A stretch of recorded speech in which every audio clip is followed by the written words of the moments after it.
and welcome to all new and returning viewers to the Herwoodian Crafter channel. That's how I decided to solve the situation about whether this is a podcast or a vlog or whatever. I'm Jotta, I'm coming to you from Tampere, Finland, and on my channel I have videos about mainly my knitting endeavors, but also all kinds of other crafting, maybe sometimes sewing and maybe crocheting, or there has been some spinning, sometimes there's been embroidering, and just whatever takes my fancy. This video will be about the Jyväskylä Knit Fest, which I just came home from yesterday. So today is Monday, 9th of July. And yeah, I just got my kid down for a nap about 10 minutes ago, so maybe 15 minutes ago, so let's get to it. We left Tampere on Saturday morning, about, I think it was, sorry if you can hear background noise, as you might guess, I'm on my balcony and there's nothing to be done about that. If that's too distracting, I won't make more than this set of video clips that I'm trying to get recorded right now.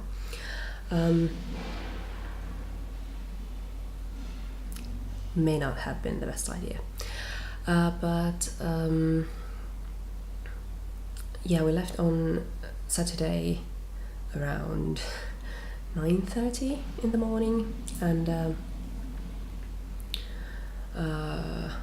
I went with my sister-in-law, and we picked up a Ravelry acquaintance, or well, I don't know if it's even acquaintance, but she had said that she was driving from Tampere to Jyväskylä Knit Fest and offered a ride, and there was one taker. There was we were there at a little over 10, maybe closer to 10:30, and we just had a tour around the marketplace, and we did some damage, which I will share with you, and just hung around. I was at the podcaster meet and greet, but I didn't talk to just about anyone. There was one lady at the end before I left who we talked to, who hadn't seen my podcast, but she was interested, and I gave her the name of my channel, and she may be watching this, so hello to you if you are there. Yeah, just hung around until my hostess, where I stayed the night, until she woke up. She worked both nights, so she worked the Friday, Saturday night, and then she worked the Saturday, Sunday night, so she had to sleep in to gain her kind of, well, yeah, people need sleep apparently, but yeah, so once she woke up and got up and got herself to come to town, so I left with her. That was probably about 3:30, I think, somewhere around there. And we rarely see each other. She's a very dear friend of mine, but we rarely see each other because she lives in Jyväskylä and I'm busy with my life in here, and she's busy with her life in there. So, but whenever I see her, it's so lovely, and I just love her. Of course I do. But yeah, so after we left Toivolampiha, where the Knit Fest marketplace was, we just there's this tea shop called Tea Lady, so Tea Lady. So maybe you guessed that. If you don't speak Finnish, and she's talked about it, and I've heard of it, and I think at some point got my hands on some of their tea, but I've never visited their tea shops. So I asked if we could go, if it's still open, and I asked if we could go there, and it was supposed to be open, but once we got there, there was a private affair there, and they had closed already around 3 o'clock. So we just walked around. She showed the university campus area, and by happenstance we found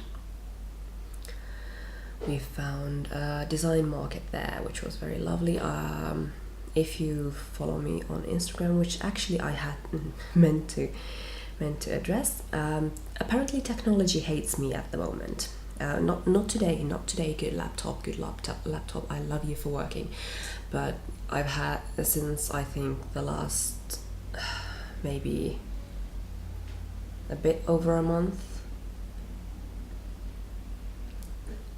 I've had issues with my phone. I've had to reset the factory settings on it, and then just I've had issues recently with the laptop camera, and we have a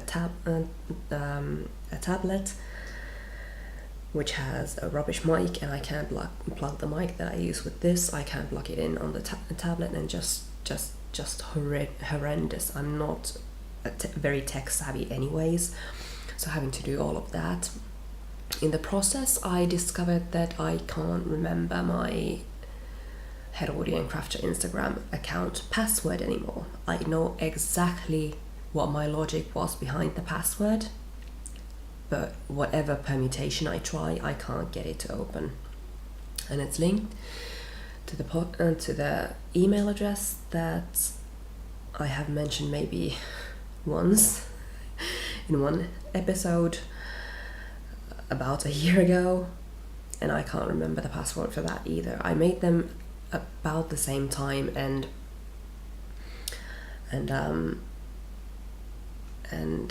I remember my logic behind both passwords. They're not the same, but and that logic behind them is similar. But whatever I try, how many different permutations I try, I just can't get them to work for me anymore. So I made the decision of changing my kind of regular private Instagram account back to being public. So you can follow me on there. On my username in there is jkurkkari as well, which is in Ravelry, and the official username is the same on YouTube as well. So, but yeah, so on my jkurkkari account, I shared some video of the design market and the podcaster meetup, and also the haul from that day. But after we left the design market, we just went to another place to have some tea and some iced tea, very lovely iced tea and cake, and then just went back to her place, and nothing specific, very exciting knitting wise happened that night. So the damage I did to my budget, I demolished and went over it.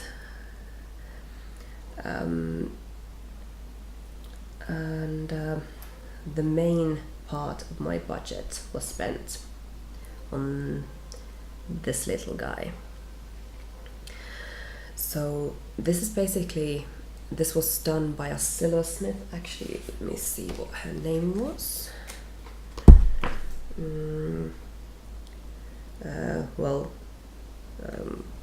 A jewelry smith, Sanni Lehtinen. So she does these, and they're very, very lovely because when I kind of tried my hand at small talk, which we Finnish people tend to be very bad at, but I just said that I had seen these and I had really wanted one, but it's the price for my budget. I'm not saying that she's in the wrong in asking the price.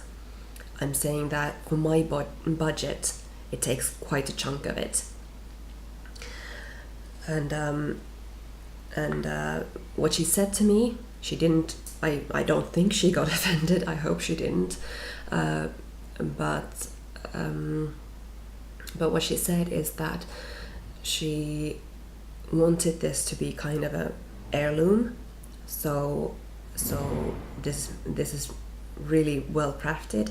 It's pure silver, so it should stand the test of time, and it's a little bit adjustable. So whether you like to keep it here or a little bit further back, it's a little bit, you can kind of tighten it just a little bit. And she also told me that if there was ever anything wrong with it, I could contact her and she would see if she could mend it. So there's a kind of a lifetime guarantee, or at least you can contact her and try and work something out. So this was the main chunk of my budget spent on this, and actually it would have been handy on Sunday's class that I took with Nathan Taylor. It would have been handy there, but I forgot to put it on. So basically the idea is that when you have two young, there's also a public road quite nearby, but yeah, whether you're doing double knitting or stranded knitting, you can kind of clip the yarns in place and they'll stay in place and leave some room between the yarns, which is very useful. I've tried this this morning. It's about 2 o'clock, a little over it, and I've tried it, and even though this is meant to be wherever you hold your yarn without this, I found that my needle would poke at this edge, so I keep it a little bit back, and that works fine. So yeah, that was the main chunk of my budget. Then there's a book that I bought, which I had been coveting for as long as I heard about it from the podcast Tuin Kutomo. She talked about it at one point, and this is the one. So the main reason why I wanted this book is because it talks about Finnish sheep breeds, and kind of a little bit, I think it was a little bit also about the history of, well no, I'm wrong about that, probably they will cover some history about the breeds, but it's about how yarn is handled, and also it has a separate chapter on the woolen yarns and materials. But another thing that I really love about this book is that in addition to having some knitting patterns, it also has crochet patterns, it has felting, and then there's some other things as well. But I love it that it isn't restricted to only knitting, even though that would be fine for me as well. And also, the reason I hadn't bought this before is because even though I'm sure it's worth it, it's very expensive for me right now. So everywhere I had seen it before, it was a bit pricey for my budget. And I actually just noticed that there's an old tag in here, so the original price for this book was 37 euros, and I got it for 20 euros, so this was coming home with me no matter what. So I'm really looking forward to... Someone please stop with the bicycle bell. I hope you don't hear that very much. But yeah, I'm really looking forward to sitting down and having a read on the sheep breeds, and the patterns weren't something that immediately grabbed me, but I was willing to pay 20 euros basically just for bicycle bells. Aren't they fun? But basically I was willing to pay the 20 euros just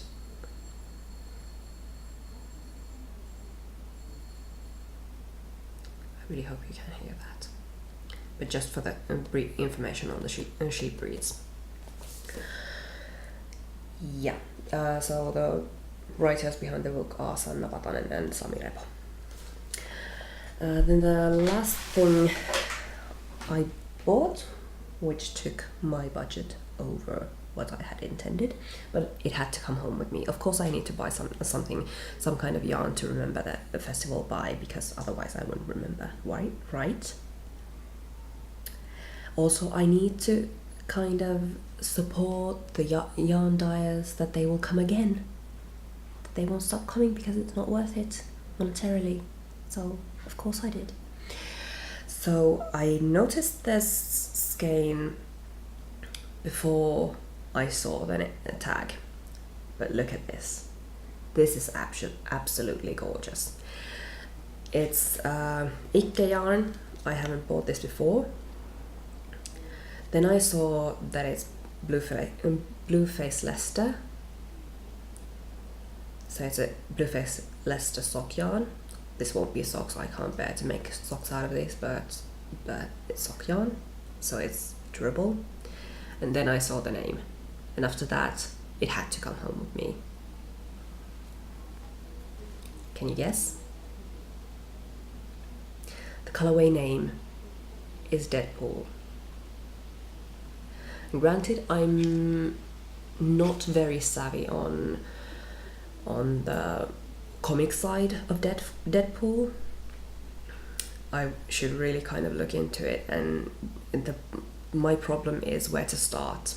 I tend to like to start from the very beginning, and I know it probably doesn't matter on that character because it's very, very chaotic character. Not so much I've heard on that it's the comic is more chaotic, but I love the movies. I've seen both of them and I absolutely love both of them. I love Ryan Reynolds playing him, I love the other characters, I love him breaking the fourth wall. So since this was named Deadpool and I had gravitated towards this yarn before, it's seriously, I could not put this down. It had to come home with me. So now I need to find a very special pattern for this and make something that I will love forever. Yes. So that was day 1. Day 2 was very, very, very much less eventful, but in a completely other way, at least just as lovely, because like I think I definitely have said it before that I was going to Nathan Taylor's the future of double knitting class. Wait, what is it? Shaping the future of double knitting, and his podcast was probably one of the first ones when I first found knitting podcasts, which was I think 2.5 years ago. I found knitting podcasts, and his was one of the first ones that I really loved and started watching more regularly. He's still one of the ones that I tend to watch first when I see that he has a new episode. I think that one I haven't mentioned here, but I was the one who told him that his tagline forms a Finnish word. That was me. I got to tell him that, and because of that I got a few big hugs, and they were very lovely, and I was so happy to meet him in person. And I think I mentioned when I talked about buying admittance, I hesitate to say that I bought his class, but I bought admission to the class. So when I think I said something about kind of getting a handle on the basics on my own, because I probably would be quite quick about it, which I was right. I haven't gotten the episode out yet, but I have started his dither scarf, and I'm doing it as a kind of a circle scarf. You'll see when I get it done. I'm not sure when that will be, but you'll see it then. But anyways, so I got a handle on the basics on my own, and this was because I knew that the shaping part would be a lot more challenging. to get a handle on my own. And I was quite right, because there are some things that I learned that didn't even have to do with double knitting, even though it was talked to as a kind of, because it has to do with how you do double knitting and how you get them symmetrical, the decreases and shaping things. There were things that I really hadn't thought about, which now I know, which will make me a better knitter, which will make my knitting a lot kind of, I'm sure, like it was talked about on at the class, that it might not matter might not matter to anyone but yourself, but I will know that I haven't done some decreases correctly before, and now I know how to do them correctly, and I will be happier for it, even though no one else cares. But yeah, what we made on the class is not pretty. We had a kind of a homework assignment, so we had to come with a small piece of double knitting. So I used 2 very contrasting colors, and as a happenstance he had very similar colors, which made me secretly very happy. But yeah, so we had to do some basically something like this, so some maybe 5 to 8 or something like that rows of double knitting that we took with us to the class, and then we started to make just whatever was taught. Oh, let me show you this side because you can see it better. So basically just very kind of, this is very ugly, because he didn't have kind of a set design where we could practice it, so we just took one piece and talked about that and practiced that to some extent, and then we took another thing that he had outlined, and then the next thing and the next thing. So this ugly little thing is what I knit, and I really like the fact that there was such a variety. So I think there's very little that wasn't covered about shaping. So we had decreases, we had increases, we had yarn overs, we had also a little bit of German short rows, and then also at the very end, I think our class had just about ended when Nathan got excited about doing brioche as kind of in the doubles knitting format, which I didn't have the brain power to kind of understand anymore, and I rarely do brioche. I'm such a beginner at that I feel like it will be a long time before I need that information, and by then maybe I will kind of have a handle on the shaping double knitting things. That hopefully it's not too dark for you because the sun is coming from there, but yeah, so that by the time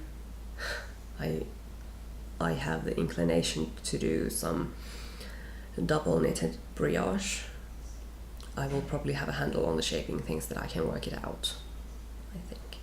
But yeah, this is what we did on the class. And on the way home, so the class was from 2 o'clock until 5 o'clock, and my bus left at 5:30.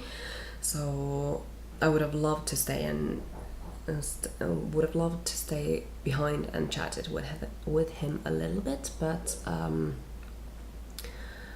I got anxious about making my bus, even though I had half an hour, and I probably was in the bus at 5:15. So I really didn't have that big of a rush, but I got anxious like I do, and I just had to leave. And on the way home, I felt like I physically couldn't touch any knitting. I felt like the knitting part of my brain was absolutely squashed dry. I just sat and drank water and just kind of felt the cogs turning in my head. And I seriously, I couldn't even pick up something else because of course I had some travel knitting, and of course I had 2 socks started on Saturday, so I have started those socks. I will talk about them in a different video, but I had those, so I had something other than double knitting, but I could not pick up any kind of knitting, so I just kind of sat there and thought some other crafty things. And yeah, so this morning I felt up to, and I felt like I seriously need to pick this. I didn't want to bind this off because even though I couldn't pick up my needles, on the way back home, I did think about how you would kind of make something prettier than what I had. So I had kind of a very rough thought about what kind of shapes I would try and get done for additional practice. So I didn't want to bind this off, and I felt that as soon as I feel up to it, and the sooner the better, I would pick the needles up again and try it and try see it, because for example make one right and make one left was it kind of just blew by. I did try them, but I don't feel like I entirely got them. I know the principle, so I can work it out, but I feel like I didn't practice them enough to be confident and feel like yes, I got it. But so this from this line forwards is what I've done this morning. So there are some increases, and then there are some yarn over. So there are some decreases, then there are some yarn over increases, and then there was talk about how you could kind of, if you wanted, you could do yarn overs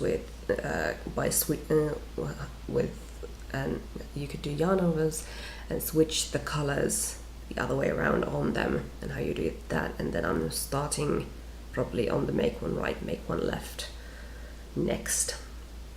This won't be pretty either, but it's just practice, and I will be keeping this just because it's so ugly. But it's good practice, so whatever. But yeah, that was my knitting festival adventure for this year.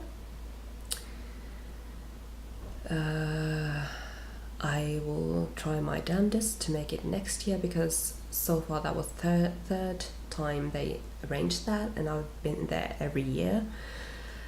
So of course I want to keep the streak going, so I will be trying my damnedest to go back next year, and there are only a few things that I can think of that would stop me from going, so we'll have to see. And I feel like the chances of that happening exactly at the same time is relatively small, so hopefully so. So thanks for joining me. If you liked the video, feel free to press the like button on YouTube if you haven't already. I would be more than happy if you subscribe to my channel. And yeah, thanks for joining me. Thank you for your time. And until I get my next episode up, until we see each other next, I hope you have such a lovely time crafting. Bye bye.